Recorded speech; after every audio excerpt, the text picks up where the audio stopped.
Hi, everyone. Okay. As you know, today marks the second day of Black History Month. The President and Vice President are committed to fighting for equity, opportunity, and dignity for all Black Americans each and every day. And yesterday, a couple people asked me what we were doing, so I just wanted to give you a quick overview. On Monday, the President issued a proclamation calling on the nation to celebrate the contributions of Black Americans, honor the legacies and achievements of generations past, reckon with centuries of injustice, and confront those injustices that still fester today. The President, Vice President, and First Lady, Second Gentleman, Cabinet officials, and White House staff will host meetings and activities this month centered around the 2022 Black History Month theme, Black Health and Wellness. This includes a focus on physical wellness, mental health, environmental justice, economic growth, and spiritual wellness. White House senior staff will also host important stakeholder discussions on diversity in media, veteran wellness, and increased support for HBCU students. Last but certainly not least, we will celebrate and acknowledge the invaluable role Black faith leaders have played in communities across the nation, particularly during the COVID-19 pandemic. This is, of course, just a brief overview. Stay tuned for more announcements. Zeke, with that, why don't you kick us off? Thanks, Jen. The announcement this morning that the President authorized the deployment of 3,000 troops to Europe. The President previewed that announcement last week and then ordered it today. Is there some new piece of information or intelligence that he saw in the last few days that sort of went from being a notional thing to something that to an actual deployment? I would not read this as a decision made based on any events over the last 48 hours or couple of days.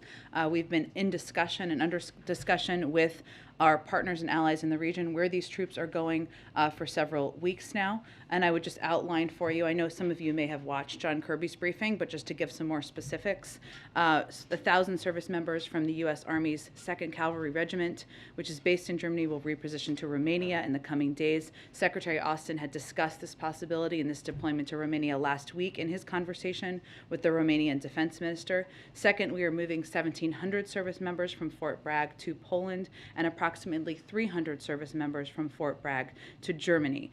Both of these moves are to supplement existing U.S. force presence in Poland and Germany. These forces are separate and in addition to the 8,500 personnel in the United States on heightened alert position posture that we announced last week. But I would also note, Zeke, just to finish answering your question, that the President has been clear since the beginning of the escalation and the building of troops at the border, and been directly clear with President Putin, as he was in early December. If Russia stays on an escalatory path, which they clearly have, we will make force posture adjustments to deter and defend against any aggression. This is not troops that will go into Ukraine. They're not fighting in Ukraine. This is us, this is the United States abiding by our commitments under Article 5 to support, reassure our partners in the region. What is the milestone the President's looking for those troops to come back home? Is it if Russia de-escalates, those troops would go back to their bases? Is that? Well, I think as you touched on, it's not permanent. They're not intended to be permanent. And again, we already had troop presence in all of these countries where we are doing an increase in troops. So I can't give you an evaluation. Obviously, if Russia decides to de-escalate, to take de-escalatory steps, then certainly that would impact what the force posture needs are in other parts of the region. Senator Hawley was out in a statement today saying that the President should sort of take NATO membership off the table for Ukraine, and that wasn't in U.S. interest to do that. Do you think that sort of rhetoric or sort of position by a U.S. senator right now is helpful in this showdown between the West and Russia? Well, if you are just digesting Russian misinformation and parroting Russian talking points, you are not aligned with long-standing bipartisan American values, which is to stand up for the sovereignty of countries like Ukraine but others, their right to choose their own alliances, and also to stand against very clearly the efforts or attempts or potential attempts by any country to invade and take territory of another country. That applies to Senator Hawley, but it also applies to others who may be parroting the talking points of Russian propagandist leaders. On a different topic, there's been a lot of reporting the last couple of days about how the U.S. is setting it on a per capita basis with peer developed countries.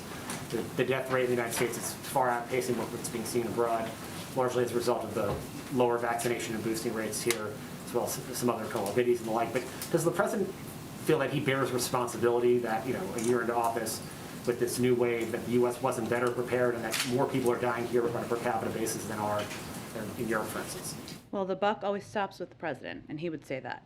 But I would also tell you, Zeke, that the steps that we have taken to make progress, to prepare in the United States, far outweigh what almost any other country in the world has done to date. That includes ensuring that 87% of the population has had at least one dose, continuing to increase the number of people who are boosted, ensuring we are taking steps to keep our schools open, to make sure communities that have surges have federal resources they need. So, of course, we are still at war with a virus. That is continuing, and that is the president's top priority. He has said that before. But I would also note all of the steps that we have taken to ensure we are prepared as we have ups and downs in this pandemic. And sorry, just one last one. Yesterday you mentioned that it's the policy of the administration to no longer comment on conversations with Joe Manchin about... I didn't say Joe Manchin. I said, you're often asked me about Joe Manchin. So I think that was the context of the question, which is absolutely fine. But it is our policy to not give specifics or to try not to give specifics of private conversations the president is having with members of the Senate, members of Congress. There are times, I know yesterday, of course, we had Senator Grassley and Senator Durbin here, and we did a pool spray of that. So you may say that's contradictory, but our effort and our focus is on making progress, and sometimes that means keeping those conversations private. Oftentimes it does. So I'm just curious, this is a shift from where you were a few months ago. Is that only because the Build Back Better bill failed? Is that why this policy has changed? I think it's a recognition that a lot more progress can be made when you're having private discussions, and that the president's focus in terms of what we're publicly communicating, how he's speaking to the American people, needs to be on what he's doing to make their lives better, not constant updates on the legislative process. Go ahead. Thank you, Jen. On the troops that were deployed Sure. today, you've said that they aren't going to be fighting. They'll be there to offer support. Can you offer any details about exactly what they will be doing there? And also about the distribution to these specific countries, why these 3 places and why the 2,000 versus 1,000? Sure. Well, to be clear, they're not going to Ukraine to fight, right? So I know that's what you were asking, but just for clarity for the transcript purposes. Our effort and our objective here has been to ensure we are ready for every contingency. And force posture increases as part of that preparedness. It's to reassure our allies, to whom, as I've said, we have a sacred obligation.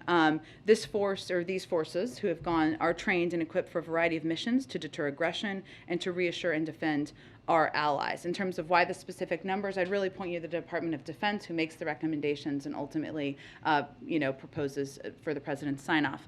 I would note that a number of our NATO allies have recently announced troop movements as well, similar to what was announced this morning. So, including the United Kingdom, France, Spain, Denmark, and the Netherlands, of their intent to deploy additional forces to reinforce NATO's eastern flank as well. So, this is a reflection of our robust capabilities and our ability to distribute them across Europe, but it's also consistent with what a lot of our NATO partners are doing. John Kirby said that the Pentagon has not ruled out deploying additional troops. Under what conditions would that happen? These, again, are these decisions were based on close consultations with our partners in the region, the countries where these troops have been deployed to, of course, and also the escalatory actions by Russia. But, obviously the president is meeting with his national security team on nearly a daily basis, and we'll make evaluations as needed. And then changing topics, Senator Lujan has been hospitalized after suffering a stroke. In addition to offering well wishes, of course, some of his Democratic colleagues have said this is a reminder that in such a close Senate, any unexpected development could be a challenge to moving forward their agenda.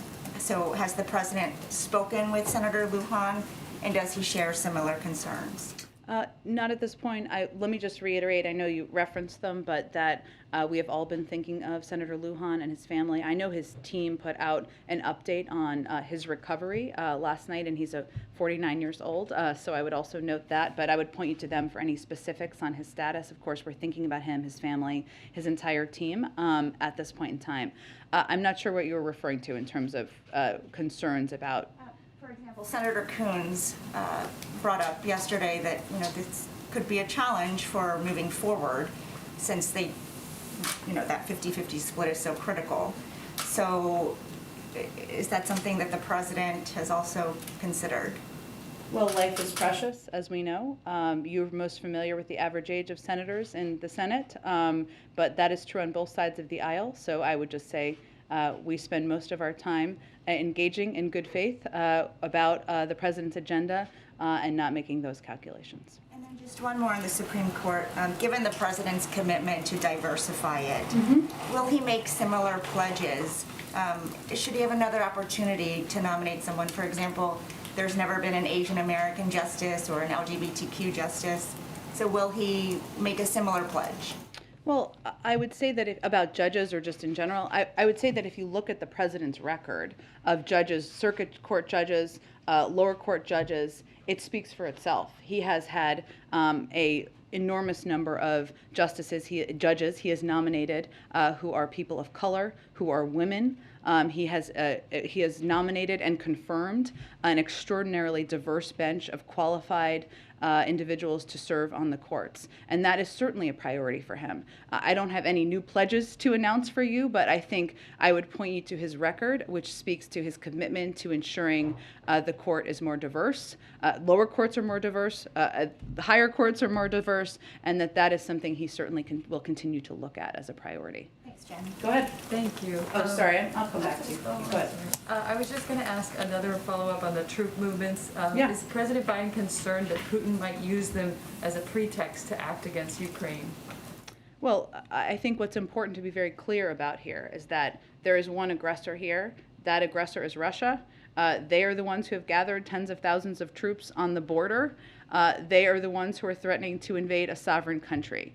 NATO is a defensive alliance. The steps and actions we are taking are to provide reassurance and readiness to our partners in the region. If President Putin and the Russians decide to de-escalate, that would be a welcome step. A follow-up on the energy issue. Qatar has said it will divert cargoes if needed, but needs the U.S. to help mediate changes in supply contracts. Who is the U.S. talking to about diverting supplies, and are any countries willing to forgo their Qatari supplies to help Europe? I certainly understand the question. I would just note that we're talking to a range of countries and suppliers, not any one individual country. Obviously, Qatar is a large supplier of oil in the world, so that is certainly a statement of fact. But I don't have anything about our private conversations to read out from here. And just a quick final one: does Biden plan to watch the Olympics? U.S. athletes competing. I think it starts Friday. Yes, absolutely. We all do. I'm not going to rule out an Olympics outfit here. I would encourage all of you to do the same. Yes, we are looking forward to it and to cheering on our American athletes who will be competing. Go ahead. Just one more on the troop movements. Can you explain a bit more why the president decided to move unilaterally before NATO approved a multilateral deployment? I mean, you've talked often in here about how fiercely united the U.S. is with our NATO allies. Is there a concern that this undercuts that sense of unity? Absolutely not. And this is an important question because a lot of our NATO partners have taken a similar step. In fact, 5 other of our NATO allies have taken steps. The United Kingdom, France, Spain, Denmark, and the Netherlands have all said they have the intent to deploy additional forces to reinforce NATO's eastern flank. So these decisions can be made on a unilateral basis by the United States or any of our NATO partners to boost up support. And obviously the NATO alliance as a whole would decide if there was going to be a movement of the NATO alliance forces. So this is something that we have always had the capability to do, as all these other countries do as well. And it's an option in addition to what we've done to support and plus up our NATO partners, our NATO alliance. I think it's still not clear, though, then why. I mean, I know you've been addressing this here, but why now then? Given that you're saying there's no new evidence that's come to light necessarily, it's not that you have a sense that Putin is going to invade any more so than you thought a few days ago. That's true, but and I just noted that it wasn't an event because I think the way Zeke asked the question in the last day or two or over the weekend or something like that. This has been under discussion for some time now with our NATO partners and, of course, within the administration. It is also true that there's no question that Russia and President Putin has continued to take escalatory, not de-escalatory steps. So it is not that it is one moment. We are looking at events over the course of time.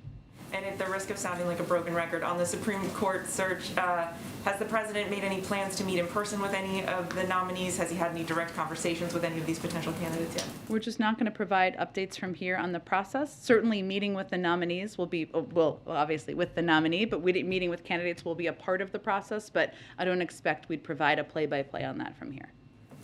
Go ahead, Caitlin. Thanks, Jen. 2 weeks ago at his press conference, the president said, quote, "We're going to actually increase troop presence in Poland and Romania if, in fact, he moves," referring to President Putin. He has not moved yet to invade Ukraine, as far as we know. So can you explain, in the last 2 weeks, why that calculus has changed for President Biden? Well, I wouldn't say the calculus has changed as much as we look at a range of events over the course of time. And there's no question that if you look at President Putin's actions, they have been escalatory, not de-escalatory. But clearly, this has been a topic of discussion from among our national security team and also between our national security team and their counterparts for some time now. Is the president worried that Putin is going to try to invade a NATO ally?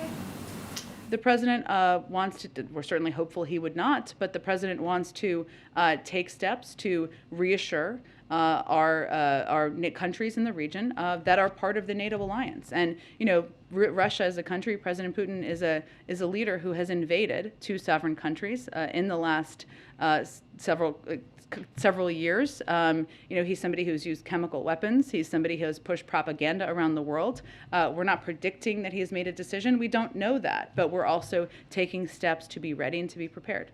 Are removing these forces that are now being deployed, is that contingent on Putin removing his troops from Ukraine's border?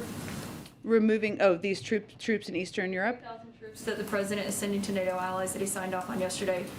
Is that contingent on Putin de-escalating, not just de-escalating, but actually removing his troops from Ukraine? Well, if President Putin took de-escalatory steps, that certainly would impact our calculus. But I don't have anything to outline from here. That's obviously a decision and recommendations that would be made by the Department of Defense. Okay, one last question. Last week, I believe in here you said that the assessment still was that a Russian invasion is imminent. That's the word that you'd used before, that other officials have used, and you used it last week.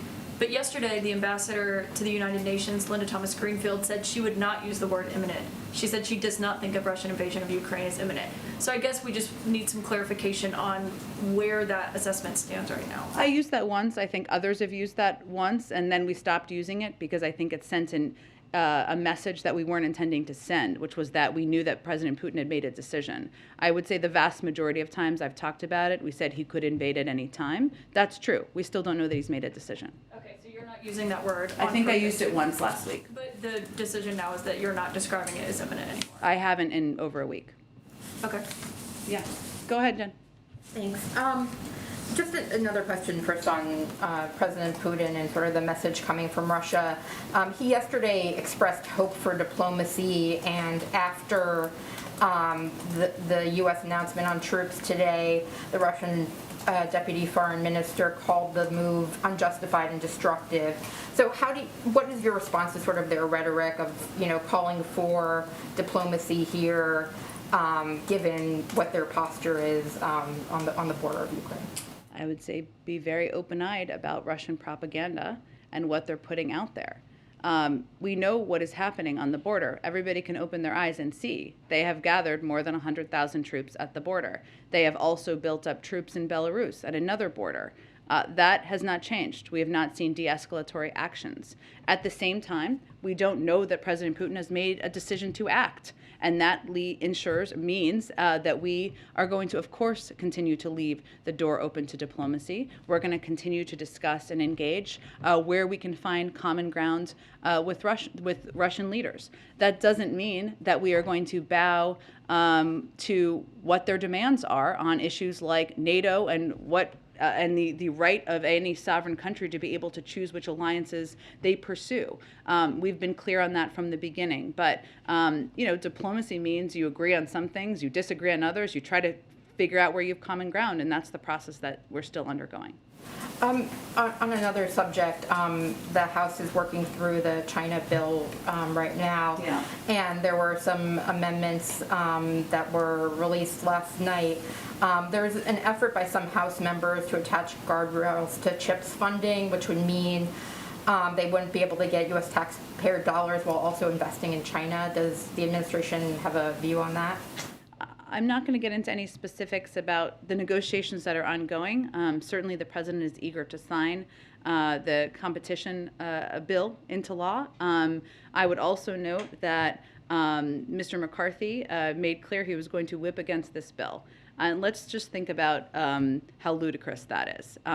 He is a leader in the Republican House. This is a bill that would help address supply chain issues. It would help make us more competitive with China. It would provide more than $50 billion in funding to ensure there's chips manufacturing here in the United States, which would help, by the way, reduce and prevent inflation over time in an industry where 1/3 of inflationary pressure is coming from, which is the car industry. So there are important discussions happening right now, but the whipping against this legislation that warranted a great deal of bipartisan support in the Senate, is certainly a question that hopefully House Republicans will have to answer for. And then just another China question on a little bit of a different subject, which is the COVID tests that are being sent out by the federal government. The Chinese company Andon Health owns iHealth, which is one of the providers. They signed a $1.3 billion contract with the Pentagon last month for these tests. Is the administration concerned about sort of both the sort of optics and messaging of sending something to Americans' homes that says made in China on it at the same time that you're, doing this thing that you consider to be a positive good for Americans, and just kind of the overall, philosophy of giving federal contracts to China? Well, I would say our objective and continues to be to increase U.S. manufacturing capacity of tests. We also needed to meet a need that we had in this country for more tests and a shortage of tests, and the understandable demand from people across this country to get tests and make them free and accessible, which required us purchasing some of those tests from China in order to meet that demand. But that doesn't change our commitment to increasing our U.S. manufacturing to ensure that we will be able to meet that demand with products made here in the United States over the course of time. Go ahead. Thanks, Jim. Yesterday, the national debt passed $30 trillion for the first time. Does the administration see that as a problem, or do you share the view of some economists that debt doesn't matter? Well, the president believes we need to have a sustainable and responsible fiscal policy, which is why he put forward ways to pay for his major proposals. He's committed to a sustainable and responsible policy in ensuring that our long-term investments are fully paid for, like Build Back Better. I'd also note that this stands in significant contrast from the previous administration and Republicans in Congress, which passed a $1.5 trillion tax cut for wealthy taxpayers in 2017 and didn't pay for it. As we look to the debt, which obviously the president wants to be lower, it's important to note that more than 95% of the national debt was incurred before he took office. The national debt increased by $7.8 trillion during former President Trump's presidency, which accounts for about 30% of its total. So we are working to be fiscally responsible, and that certainly is a priority to the president. Okay, one more on Afghanistan. There's a new report up from the UN that says that more than 100 former members of the Afghan government and other Afghan allies of the U.S. have been killed since the Taliban returned to power. There are additional reports that thousands of Afghan allies of the U.S. are still in Afghanistan. They're hiding out. They can't get to the U.S. because of issues with a special immigrant visa. Does the administration consider it a priority to get these people out of Afghanistan? And if so, why are they still there 6 months after we withdrew? We absolutely do, and we have also helped thousands of our Afghan partners leave Afghanistan since our full withdrawal at the end of August. As has been reported, there was a delay or there was a gap where there were not flights. Those have resumed, which is a good sign, which will hopefully enable us to continue to get more people out. Obviously, the president also met with the Qatari leader earlier this week. They have been an important partner here, as we don't have the diplomatic presence, as you well know, that we had prior. I would just note that from the beginning, we've been able to evacuate more than 120,000 people from Afghanistan. Some American citizens, many of them Afghan partners and allies, people who have fought alongside us during the 20-year war. And that is the largest evacuation since the Vietnam War. So I would say we are still committed to doing this. We are not naive about the challenges, nor are we naive about the conditions on the ground, which is why we are so focused on getting humanitarian assistance to the people in Afghanistan through trusted and reliable sources. But it is a good sign that the flights have resumed. Obviously, this was a topic of discussion with the Qataris earlier this week as well. Go ahead. Thanks, Jen. Just on schools, New Orleans became the first major district in the country to have a vaccine mandate for all students going into effect yesterday.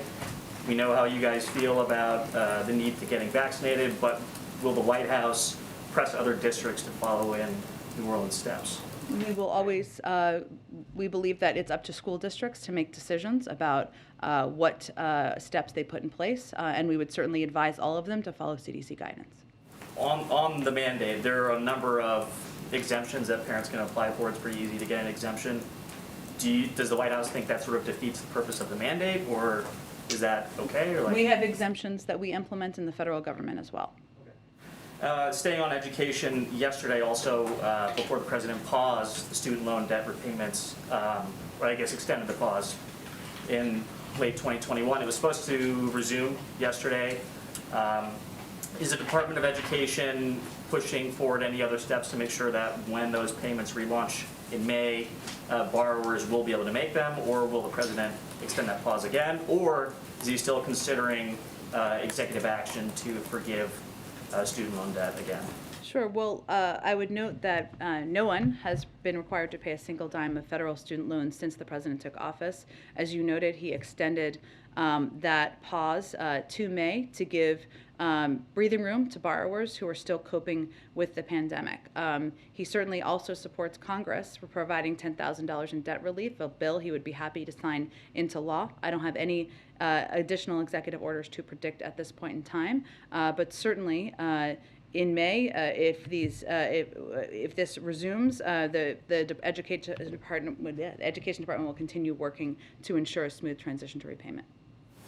Go ahead. Thanks, Jen. Last week, President Biden and President Zelensky discussed a macroeconomic package of assistance for Ukraine. What's the status of those negotiations? What's the scope and scale of that package? And what's the holdup, given that the economic damage is happening in real time from the Russian threat, and the EU has already announced its own economic package? Yes, we have been discussing with the Ukrainians a package of economic assistance. That package and discussion has been underway, obviously with at the leader level, but also beyond. At this point in time, I think the discussion is with other counterparts from our government and theirs about next steps. I mean, this was not the first economic package that we are providing to the Ukrainians. We have provided a significant amount of assistance, not just security assistance, but humanitarian and other economic assistance over the course of time. So that would certainly build on that. But in terms of a next step, I can check and see if there's anything specific to update you on. Just to follow up on the troop levels, why did the president authorize the deployment specifically to Poland and Romania? Are they considered the most vulnerable of the eastern flank countries compared to, say, Hungary or the Baltics? And is it because the negotiations with the other countries haven't worked out, or is it because these are considered the most vulnerable members? Well, I think as my colleague John Kirby conveyed, we've left the door open to additional. I have nothing to predict on that front, but this was based on, or this announcement and deployment was based on consultations and conversations with these countries where we have sent these troops. I don't have any more details about behind-the-scenes conversation to lay out from here. Go ahead. Thanks, Jen. Senator Graham and Congressman Clyburn have been calling for educational diversity on the court, suggesting the president should choose someone who attended a public university rather than an Ivy League school, for example. As the graduate of a public university, Me too. Does the president? Who else here? Does the president Public have schools. any? I'm not saying about the president. Does he have any thoughts on that as a graduate of the public university? Will that factor into his consideration at all? Sure, I certainly understand the question. I've seen their comments. I would say the president's, and we certainly appreciate Senator Graham's thoughts and, of course, those of Mr. Clyburn.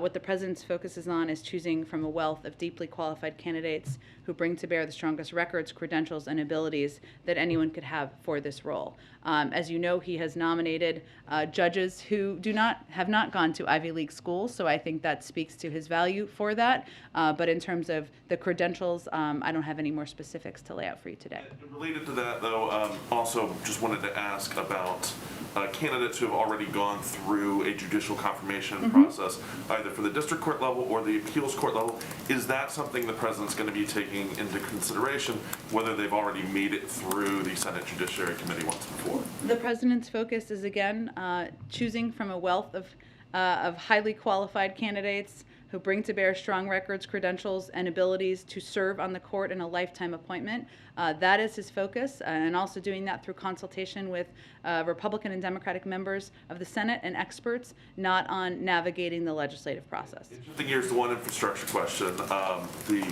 A number of Florida Republicans have complained about the implementation of the new infrastructure law. Who? Well, certainly Governor DeSantis, Senator Rubio. What are their complaints? I haven't even seen them. Among the things they've complained about is they've suggested the state was shortchanged on bridge funding, that it should have gotten a bigger distribution. They've complained that the Everglades funding that was announced the other week should have been higher. Coming from Senators Rubio, Scott, and members of the House delegation who voted against the bill, does the White House have any response to lawmakers who opposed the bill in the first place, complaining that their share of the bill isn't higher? It's pretty rich, isn't it? I would say first, I think the Everglades funding, I don't have it in front of me, but I believe it's in the billions, if I'm correct. You may have the exact number. Okay.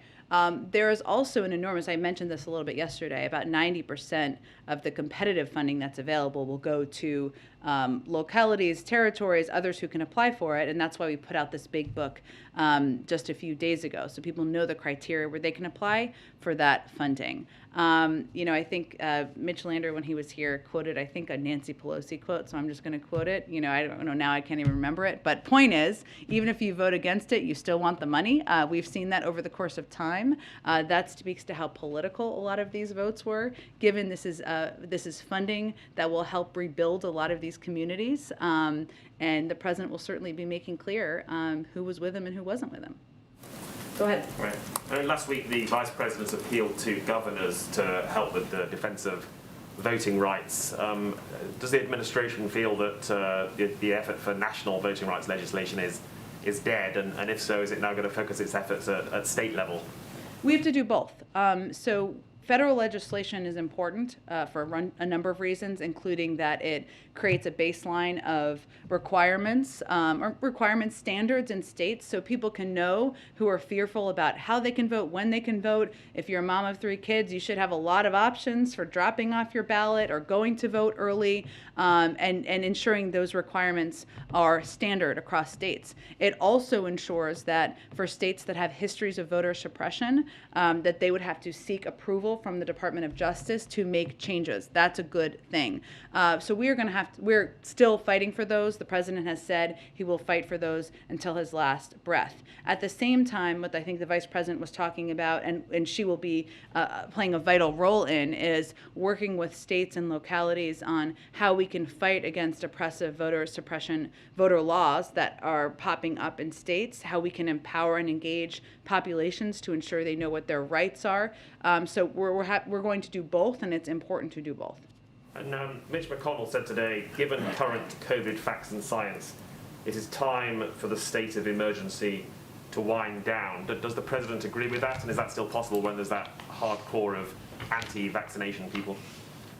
Well, I didn't see the full context of Mr. McConnell's comments. I will say that the president's view is that we're not going to live like this forever. We don't want to live like this forever, and our objective and our goal is on ending this pandemic as we know it today. So we don't have it it's not something that's disrupting our daily lives. We'll do more and more to protect people and accelerate the path out of this pandemic. There is a lot of progress that's been made. 210 million people are fully vaccinated. That's nearly 75% of adults. We had less than 1% vaccinated when the president took office. About 98% of schools are open. And we understand the sentiment that I think he's expressing, even if I haven't seen the full context. We're, of course, looking at when the time comes, what it will mean to end the pandemic as we know it today. But right now, what our focus is on is ensuring we're implementing the tools that we know that work as we're still continuing to fight the virus. Go ahead. Thank you, Jen. The Pentagon says that Poland and Romania requested U.S. troops, U.S. deployment. Have you received similar requests from other Eastern flank countries, Baltic states? And what will trigger additional troops deployment to the eastern flank? And I'm going to have one more. Sure. So I'm just not going to detail those private diplomatic conversations. I would point you to the Pentagon if they want to share any more detail. I'd be surprised if they did. But certainly those conversations are continuing.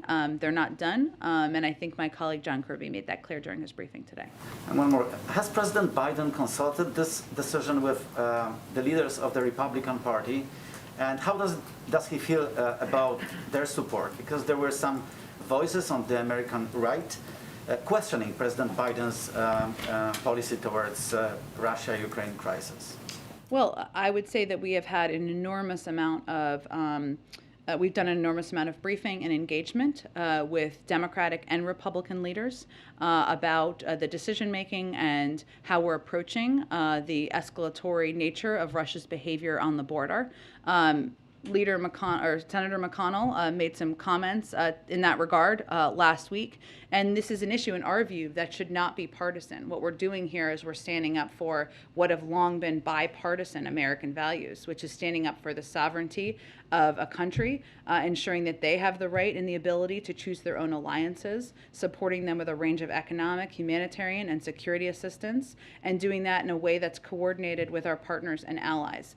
There are some from the Republican Party who have not voiced support for that. And again, as I said a little bit earlier in the briefing, if you are digesting Russian misinformation and parroting Russian propaganda, you may be on the wrong side of this issue. Go ahead. Hi. Two questions. Yeah. The first, does the president know who Leonard Peltier is? Sure he does, but I have not discussed it with him. Just call me and let me know if he knows.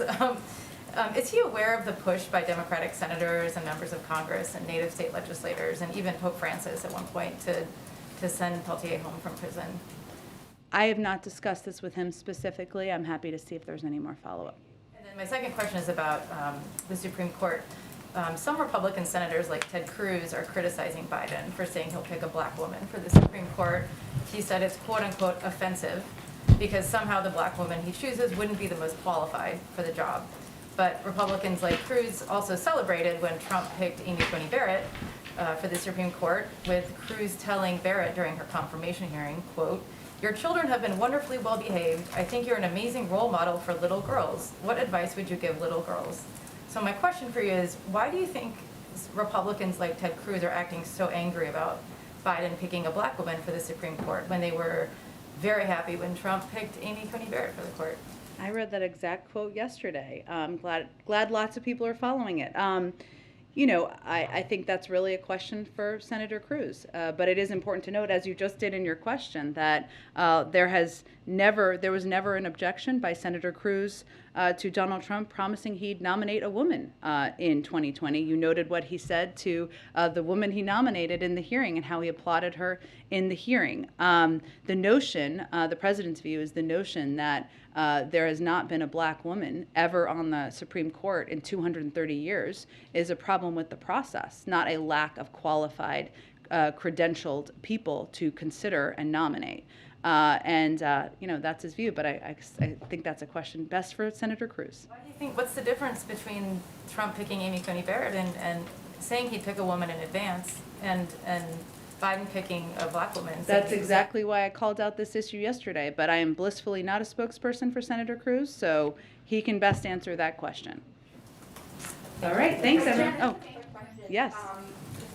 Senator Schumer is currently coming here today to meet with the president about the Supreme Court pick and process. Can you confirm that? Do you have any other information on what their conversation? I believe it was under discussion to figure out how they could connect, whether it was on the phone or in person. Let me see if I can get more details on it, but it's part of the consultation process that you've seen take place over the past couple of days. Thank you, everyone.